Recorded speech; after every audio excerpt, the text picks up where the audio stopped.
उसके विंग से दिन रात पियानो की आवाजें आती रही। जो लोग उसकी निगरानी कर रहे थे उन्होंने कहा कि उस साल भर वो सिर्फ खा रहा था, पी रहा था और बिस्तर पर लेटा था। कभी कभी रात को वो बैठकर लिखता जरूर था। क्या करे, वो लंबे समय तक लिखता और सुबह उसे फाड़ देता। कई बार उसे रोते हुए भी सुना गया। वो इस तरह पढ़ता जैसे वो समुद्र में टूटे हुए मलबे के बीच में तैर रहा हो और अपनी जान बचाने की इच्छा में वो एक के बाद एक टुकड़ों को बेतहाशा पकड़ रहा हो। इस समय उसके दिमाग की हालत पूरी तरीके से खराब हो चुकी थी, ऐसा पढ़ के लगता है।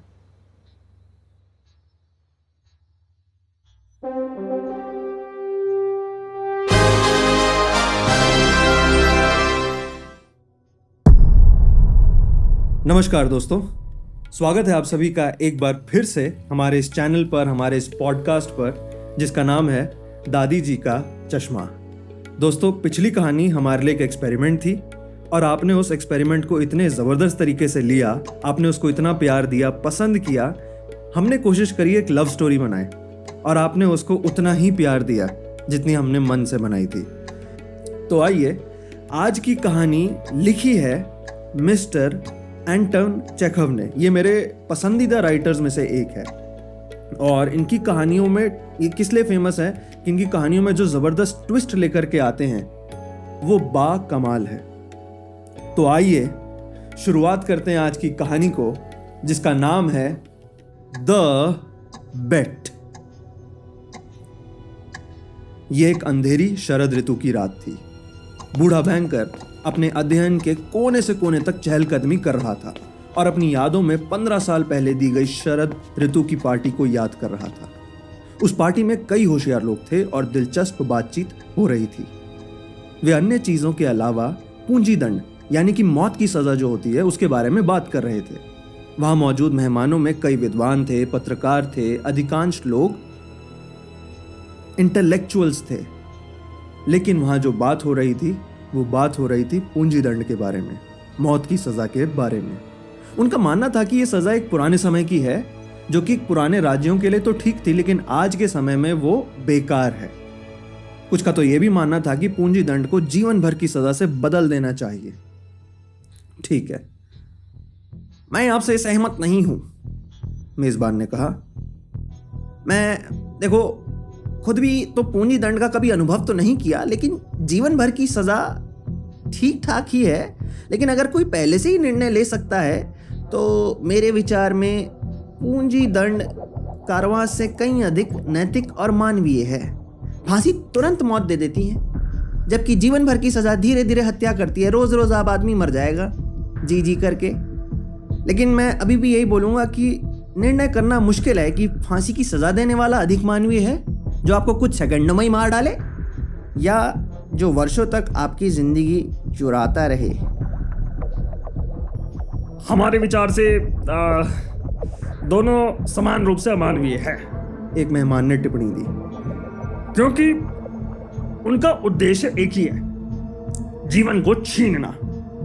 राज्य भगवान नहीं है, उसके पास उस चीज को छीनने का कोई अधिकार नहीं है जिसे वो वापस नहीं दे सकता अगर वो चाहे तो। हा? अब वहां एक वकील भी था जो कि लगभग 25 साल का था। उससे उसकी राय पूछी गई तो उसने कहा,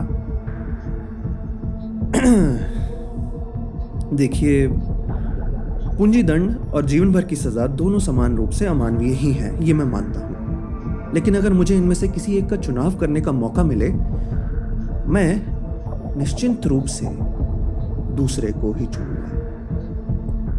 किसी न किसी तरह से जीना ना जीने से बहुत बेहतर है। मुझे नहीं पता आप ये लोग समझ पाएंगे या नहीं। इसके बाद एक जीवंत चर्चा हुई। उस समय बैंकर, जो थोड़ा युवा और नर्वस था, अचानक अपना आपा खो बैठा। उसने अपनी मुट्ठी पर मारी और युवा वकील से कहा, अरे क्या बकवास कर रहे हो? ठीक है, ये ना बातें करनी बहुत आसान है। मैं दाव लगाता हूं तुमसे, 2 मिलियन दूंगा, 2 मिलियन। 5 साल के लिए भी तुम एक सेल में नहीं रह पाओगे। बोलना बहुत आसान है बेटे। अगर आप सीरियस हैं, वकील ने जवाब दिया। ठीक है फिर, बहुत बढ़िया, मैं दाव लगाता हूं। सिर्फ 5 नहीं, 15 साल टिक कर दिखाऊंगा एक सेल के अंदर। भाई क्या कर रहे हैं, समझ में ही नहीं आ रहा। 15 तय है बैंक करने का। महाशय, मैं 2 मिलियन का तुम्हारे मुंह के आगे दाव लगा दूं, तुम्हारे मुंह पर पैसे फेंक करके मारूंगा अगर तुमने 15 साल वहां निकाल दिए तो। ठीक है, ठीक है, आप 2 मिलियन लगाइए, मैं अपनी आजादी दाव पे लगाता हूं। तो अब ये बहुत ही अजीब सी और दिलचस्प शर्त पूरी हुई, सेट हो चुकी है। बैंकर, जिसके पास उस समय गिनने के लिए बहुत सारे मिलियन थे, बहुत पैसा था, जो बिगड़ा हुआ था और विलासी था, खुशी से फूल उठा। रात के खाने के दौरान उसने वकील से मजाक करते हुए कहा, लॉयर साहब, देखो उस टाइम तो खा पी ली थी, लेकिन एक युवा मित्र के नाते तुमसे एक बात कहूं। हाँ जी बोलिए।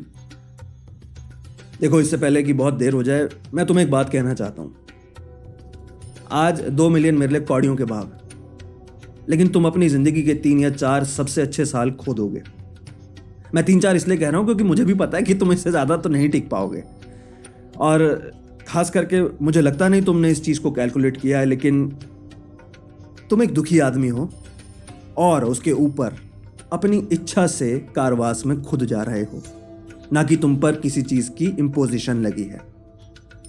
अपनी इच्छा से कारवास में जाना आपको कारवास की सजा नॉर्मली मिलने से कई अधिक भारी है। और यह विचार कि तुम किसी भी क्षण अपनी जिंदगी को प्राप्त कर सकते हो, बाहर जा सकते हो, आराम से घूम फिर सकते हो और शर्त तोड़ सकते हो, तुम्हारे जीवन में जहर घोल देगा। तुम उस जो समय अपने क्षण, अपने कीमती क्षण अपने सेल में बिताओगे, तुम उसको पूरा नहीं कर पाओगे। तो एक बार ना सोच लो ठंडे दिमाग से। मुझे तुम पर बहुत दया आ रही है अगर तुमने इसको चूज किया तो। अब बैंकर, जो कोने से कोने तक अपने दिमाग के अंदर चहलकदमी मचा रहा था, इन सभी बातों को याद करते हुए खुद से कुछ पूछता है। उसका अब इंटरनल डायलॉग शुरू होता है।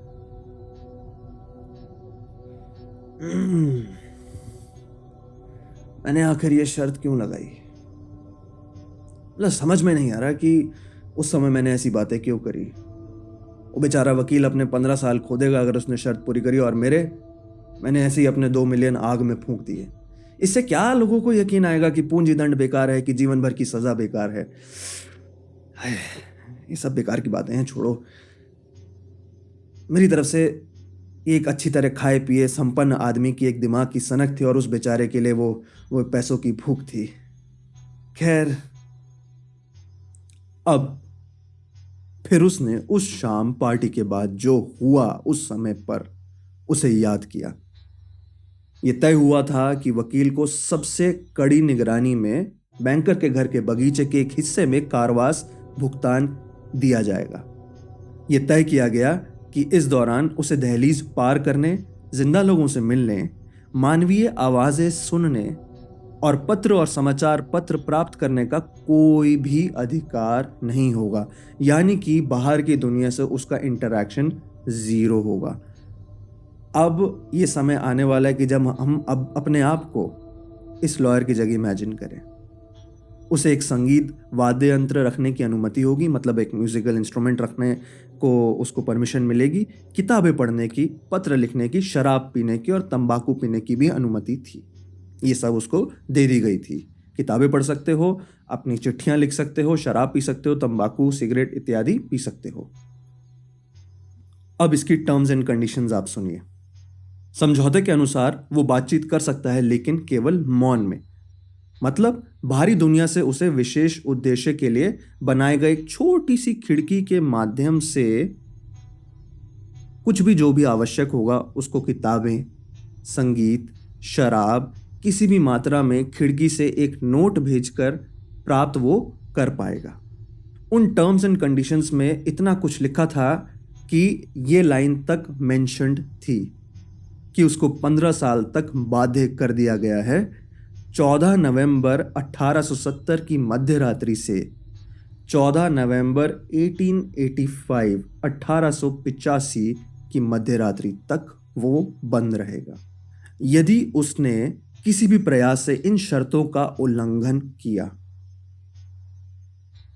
या केवल 2 मिनट के लिए भी समय से पहले भागने की कोशिश की, तो बैंकर को 2 मिलियन देने से वो मुक्त कर देगा।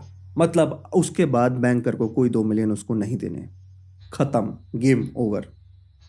अब कहानी का सबसे इंटरेस्टिंग पार्ट यहां पर आता है कि अब उसकी सजा शुरू होने वाली है। यहां पर 2 मिनट पॉज करके मैं आपसे यह पूछना चाहूंगा कि अगर आपको 15 साल की सजा मिलती है और आपको सोचने पर मजबूर किया जाता है कि उस 15 सालों में आप क्या करोगे, तो अगर आपके पास समय हो, मे बी आप मेंटल नोट्स बना सकते हो, रिटन नोट्स बना सकते हो। आप सोचिए कि आप एक एक साल या हर 2-2 सालों में आप क्या करेंगे, आपका क्या रवैया रहेगा, क्या पहली चीज़ आप शुरू करेंगे। किसी के, हर आदमी के लिए सब अलग हो सकता है, तो किसी के लिए पेंटिंग, आर्ट एटसेट्रा कुछ हो सकती है। कोई एक्सट्रोवर्ट आदमी के लिए अलग हो सकती है, इंट्रोवर्ट आदमी के लिए अलग हो सकती है। आइए जानते हैं इस लॉयर ने क्या किया। यही एंटन चेखव की आपको असली सोच निकल करके दिखेगी एक कैरेक्टर के रूप में। पहले साल के दौरान बैंकर ने जितना संभव था उस वकील के संक्षिप्त नोटों से ये जज किया कि वो अकेलेपन और उबाऊपन से बहुत परेशान था, बुरी तरीके से बोर हो चुका था। उसके विंग से दिन रात पियानो की आवाजें आती रहीं। उसने शराब और तंबाकू को नकार दिया। शराब, उसने लिखा, इच्छाओं को उत्तेजित करती है और इच्छाएं कैदी की सबसे बड़ी दुश्मन होती हैं, और इसके अलावा अकेले शराब पीने में कोई मजा नहीं है, वो मुझे और बोर कर देती हैं, उबाऊ बना देती हैं। और तंबाकू उसके कमरे की हवा को खराब करता है। पहले साल के दौरान वकील को हल्की फुल्की किताबें भेजी गईं, जटिल प्रेम कथाओं वाले उपन्यास, अपराध और कल्पना की कहानियां, हास्य आदि, इन सब स्टोरीज को उसको भेजा गया। दूसरे साल पियानो की कोई आवाजें सुनाई नहीं दी, केवल क्लासिक्स की मांग करी गई थी। 5वें साल में अब हम पहुंच चुके हैं। 5वें साल में फिर से संगीत सुनाई देने लगा और बंदी ने शराब की मांग करी। बंदी मतलब हमारा जो वकील है वो बंद हो चुका है, तो वो बंदी है। जो लोग उसकी निगरानी कर रहे थे उन्होंने कहा कि उस साल भर वो सिर्फ खा रहा था, पी रहा था और बिस्तर पर लेटा था। सोचिए, 5 साल वो कैद में बंद रहा, किसी से बात नहीं करी। 5 साल का मतलब होता है 1500 दिन, मतलब 1500 सनराइज और 1500 सनसेट। वो बार बार उबासी लेता और गुस्से में खुद से बात करता। किताबें वो नहीं पढ़ता था। कभी कभी रात को वो बैठकर लिखता जरूर था। क्या करे, वो लंबे समय तक लिखता और सुबह उसे फाड़ देता। कई बार उसे रोते हुए भी सुना गया। इसको याद करके मुझे अपने लॉकडाउन का समय याद आ रहा है, जहां पर 1 या 2 साल के लिए, 1.5 साल के लिए, उसमें भी रेस्ट्रिक्टेड हम लोग बाहर निकलते थे, तो हमारा क्या हाल हो गया था। इसको यहाँ पर 5 साल हो चुके हैं और इसका इंटरेक्शन ज़ीरो है। उस पर हम कम से कम वीडियो कॉल में लोगों से बात करते थे। यहाँ पर वो कुछ नहीं कर सकता, ना वो काम कर सकता है, ना वो पैसा कमा सकता है, वो कुछ नहीं कर सकता। 6ठे साल के दूसरे भाग में बंदी ने जोश से भाषाएं, दर्शन शास्त्र और इतिहास का अध्ययन करना शुरू किया। यानी कि अलग अलग भाषाएं सीखी, फिलॉसफी पढ़ी और हिस्ट्री का अध्ययन शुरू किया, उसकी स्टडी शुरू करी। उसने इन विषयों को इतना जोश से अध्ययन किया, इतनी जोश से उसको एजुकेट किया खुद को, कि बैंकर के पास उसे किताबें जुटाने का समय ही नहीं बचता था। बैंकर के पास भी इतना समय नहीं था, उसने इतनी किताबों की डिमांड करी। अब इन 4 सालों में आगे के लगभग 600 किताबें उसके अनुरोध पर खरीदी गई थी। अगले 4 साल तक उसने 600 किताबें खरीदवाई। इस दौरान बैंकर को उसने एक पत्र भेजा था, इन 4 सालों के बीच में। बहुत इंटरेस्टिंग है। प्रिय जेलर, मैं ये पंक्तियां 6 भाषाओं में लिख रहा हूं। 6 लैंग्वेजेस। इन्हें विशेषज्ञों को दिखाइए, उन्हें पढ़ने दीजिए। यदि वे एक भी गलती नहीं पाए तो कृपया आप आदेश दीजिए कि बगीचे में एक बंदूक की गोली चलवा दें। आवाज से मुझे यह पता चलेगा कि मेरी कोशिश व्यर्थ नहीं गई। सभी युगों और देशों के जितने भी महान लोग होते हैं वो अलग अलग भाषाएं बोलते हैं, लेकिन उन सभी में एक ही आग होती है, एक ही ज्वाला जलती है। अगर तुम जानते कि अब मुझे कितना स्वर्गीय सुख है तो मैं तुम्हें समझा सकता। उसके अंदर एक एटर्नल सैल्वेशन आ रही है। बंदी की इच्छा पूरी हुई, यानी कि लॉयर की इच्छा पूरी हुई। बैंकर के आदेश से बागीचे में गोलियां चली। बाद में 10वें साल के बाद वकील अपने टेबल के सामने अकड़ा हुआ बैठा था और केवल न्यू टेस्टामेंट पढ़ रहा था। बैंकर को यह अजीब लगा, क्योंकि एक आदमी जिसने 4 साल में 600 गहरी इतनी डीप बुक्स पढ़ी, वो एक ऐसी किताब पढ़ रहा है जो समझने में बिल्कुल आसान है, कोई मोटी नहीं है। मतलब अगर हम देसी भाषा में बोले तो फुद्दू सी किताबें पढ़ रहा है। उसको पढ़ने में लगभग उसने 1 साल बिता दिया। न्यू टेस्टामेंट के बाद धार्मिक इतिहास और धर्मशास्त्र की किताबें आई, यानी कि आपकी रिलीजियस बुक्स और धर्मशास्त्र से रिलेटेड किताबें पढ़ी गई। धर्मशास्त्र का मतलब होता है कि आप अपनी लाइफ को कैसे जिए, धर्म क्या है, उसके रूल्स एंड रेगुलेशंस क्या हैं। अब वो ये क्योंकि रशिया में सेटअप है तो उनकी डिफरेंट होंगी, हमारे लिए एक रिलीजन से रिलेटेड हो सकती हैं, जैसे कि गीता जी या फिर धर्म से रिलेटेड कोई भी किताब।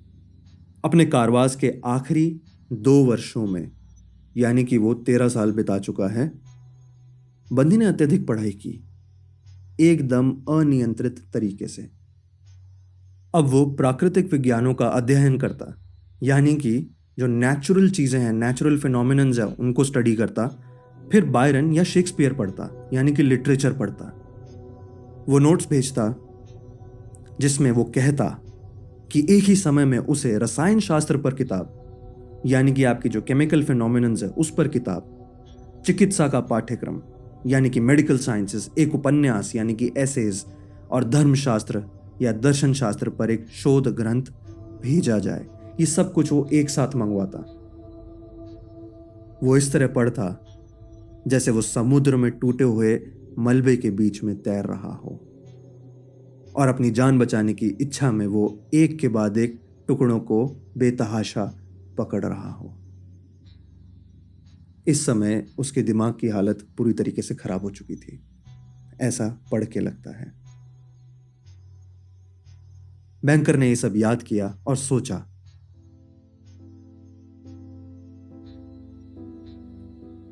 कल 12 बजे उसे आजादी मिल जाएगी।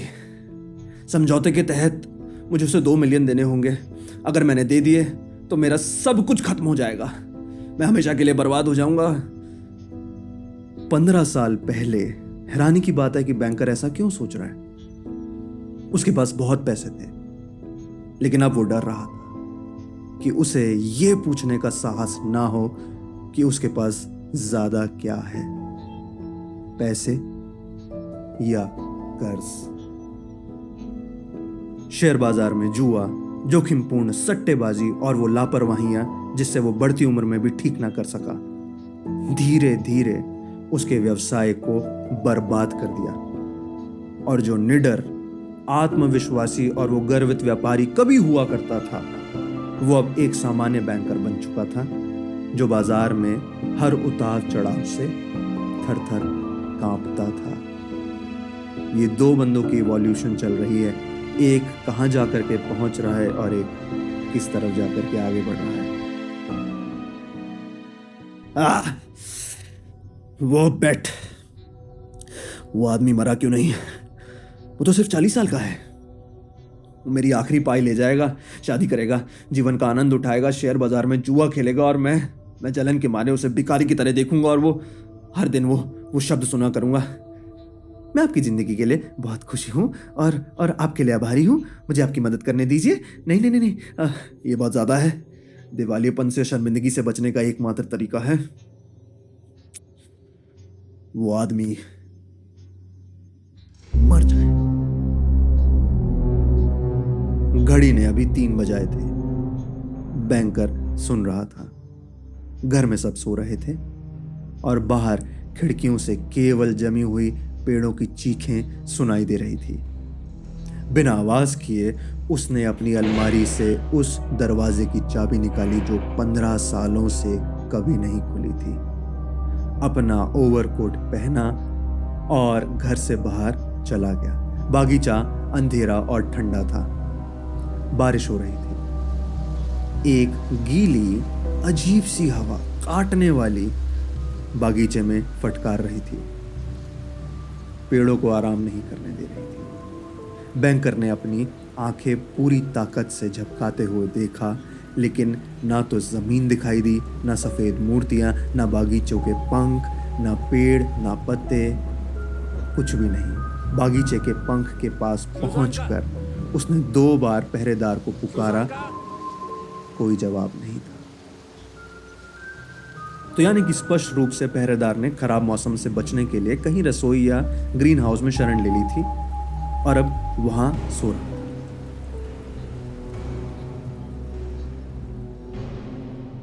अगर मैंने अपने प्लान को अंजाम दिया तो सबसे पहले पहरेदार पर संदेह आएगा।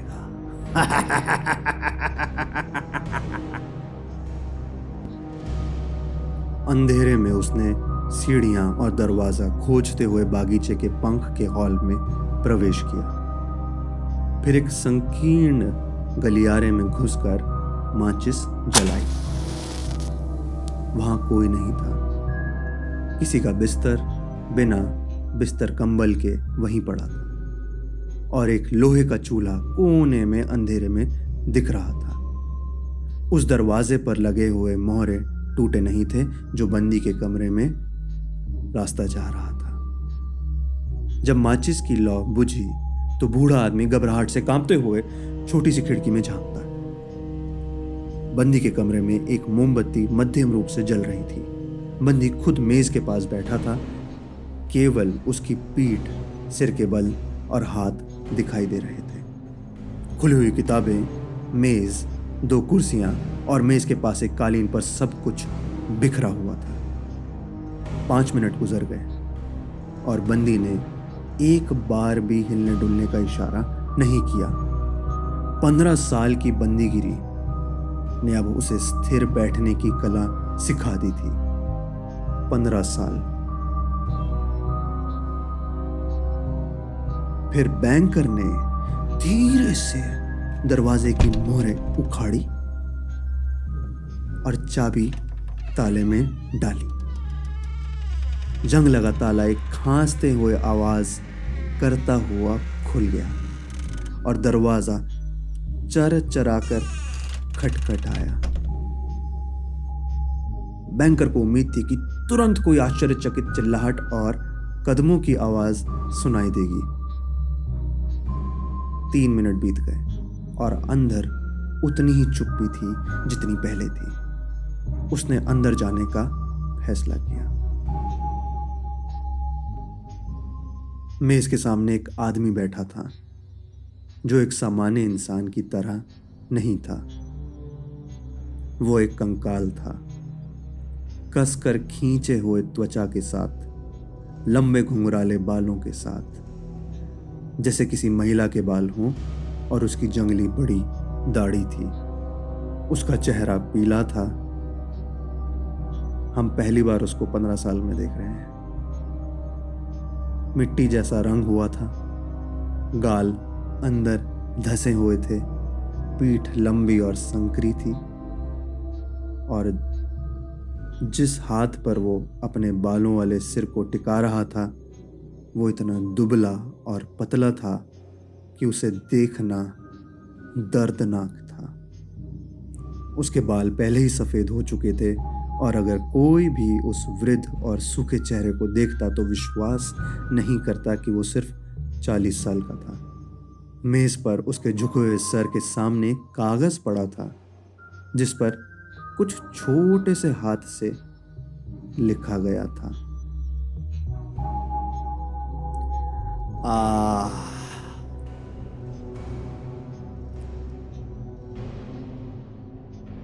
गरीब कहीं का, अभागा आदमी, छी। बैंकर ने सोचा। वो सो रहा है और शायद अपने सपनों में करोड़ों को देख रहा होगा।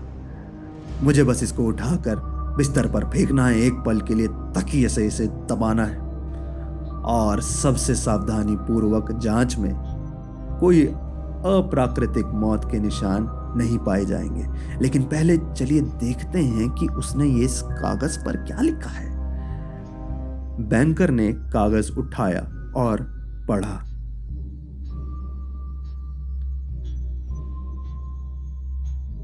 कल रात 12 बजे मुझे अपनी स्वतंत्रता और लोगों के बीच घुलने मिलने का अधिकार मिल जाएगा, लेकिन इस कमरे से बाहर जाने से पहले और सूर्य को देखने से पहले मुझे आपसे कुछ शब्द कहने की आवश्यकता महसूस हो रही है। अपने स्पष्ट विवेक और भगवान के सामने जो मुझे खुद देखते हैं, मैं आपको ये घोषणा करता हूँ कि मैं स्वतंत्रता, जीवन, स्वास्थ्य और उन सभी चीज़ों को तुच्छ मानता हूँ जिन्हें आपकी किताबें शक्ति देती हैं।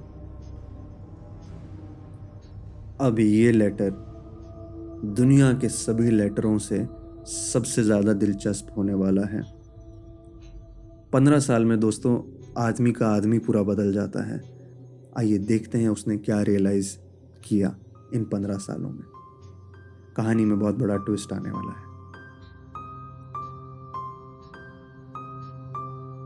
15 सालों तक मैंने पृथ्वी पर जीवन का मन लगाकर अध्ययन किया। सत्य यह है कि मैंने ना तो पृथ्वी को देखा, ना लोगों को, लेकिन आपकी किताबों में मैंने खुशबूदार शराब पी, गीत गाए, जंगलों में हिरण और जंगली सुअर का शिकार भी किया, महिलाओं से प्रेम किया और सुंदर महिलाएं, जैसे कवि अपने जादू से बादलों को बना देता है, उसी तरीके से वो महिलाएं मैं अपने मन में बनाता था।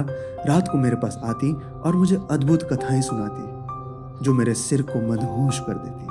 आपकी किताबों में मैंने एल्ब्रुज और माउंट ब्लॉक की चोटियों पर चढ़ाई की और वहां से सूरज के सुबह उगने को, शाम को आकाश, समुद्र, पहाड़ी और उनके शिखरों को बैंगनी सोने से रंगीन होते हुए देखा।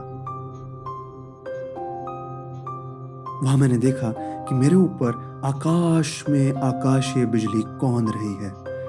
बादलों को चीरते हुए मैंने हरे जंगल, खेत, नदियां, झीलें, शहर देखे। मैंने सिरेनों का गाना सुना, पान की बांसुरी का संगीत सुना। मैंने सुंदर राक्षसों के पंखों को छुआ जो मेरे पास भगवान के बारे में बात करने आए थे।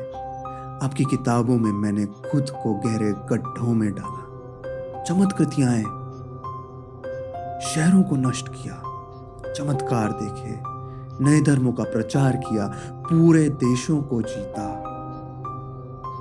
आपकी किताबों ने मुझे बुद्धिमत्ता दी जो कुछ भी अनथक मानवीय सोच ने सदियों में रचा, वो मेरे मस्तिष्क में एक छोटे से गोले में संकुचित हो गया। मैं जानता हूं कि मैं आप सभी से अधिक बुद्धिमान हूं और मैं आपकी किताबों का तिरस्कार करता हूं। सभी सांसारिक आशीर्वादों और बुद्धिमत्ता का तिरस्कार करता हूं।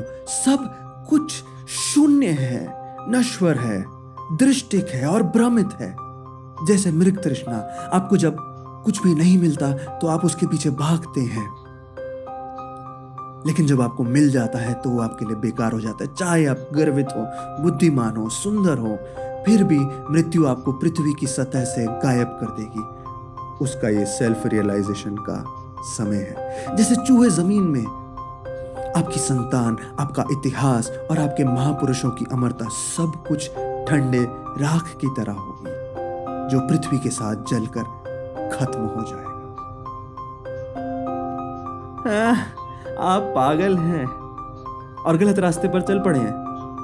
आप झूठ को सत्य मानते हैं और कुरूपता को सुंदरता मानते हैं। आप आश्चर्यचकित होंगे और अगर अचानक से सेब और संतरे के पेड़ में मेंढक छिपकली के फल के रूप में उगने लगे, और अगर गुलाबों से भागते हुए पसीने से भीगे हुए घोड़ों की गंध आने लगे, आप बहुत हैरान होंगे। गुलाबों की खुशबू ना है उससे। वैसे ही मैं आपको देखकर आश्चर्यचकित होता हूं, जो स्वर्ग को पृथ्वी के बदले में ले आए हो।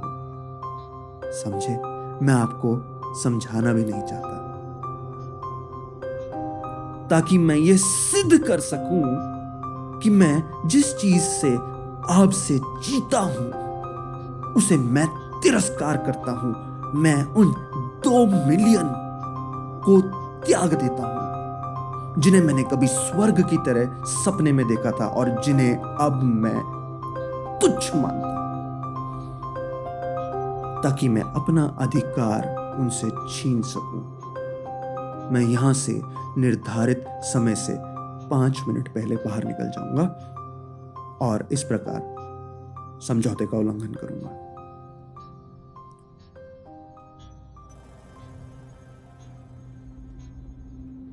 ये उसकी सोच 15 साल में बन चुकी थी।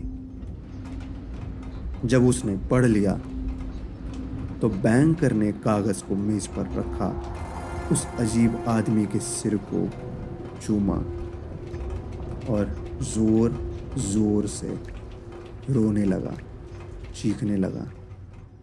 वो रोते रोते बागीचे से बाहर आ गया।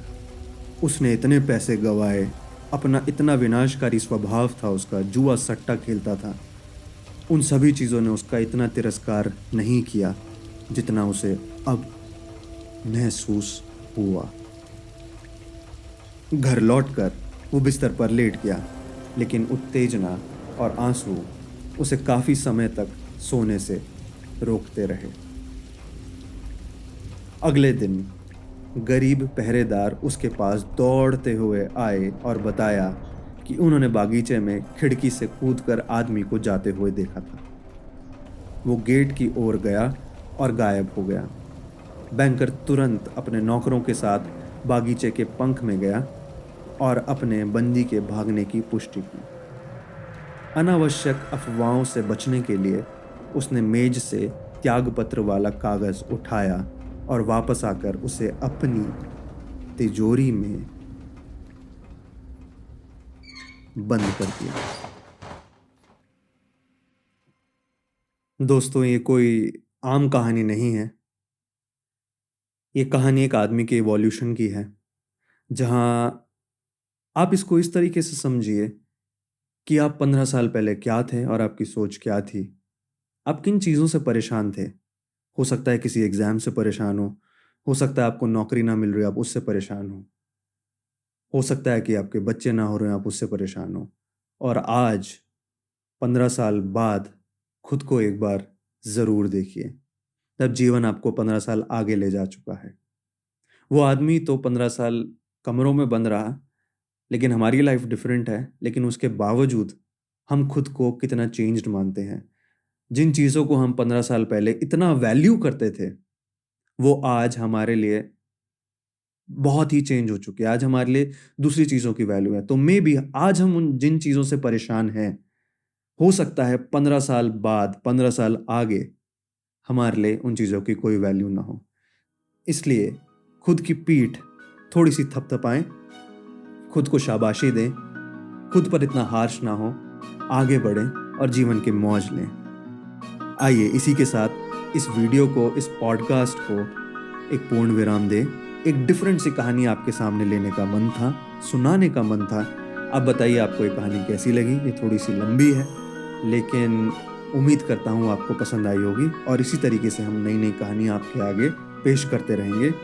तो ये थी एंटन चेखव द्वारा लिखित कहानी the bet. Thank you so much. बहुत बहुत धन्यवाद।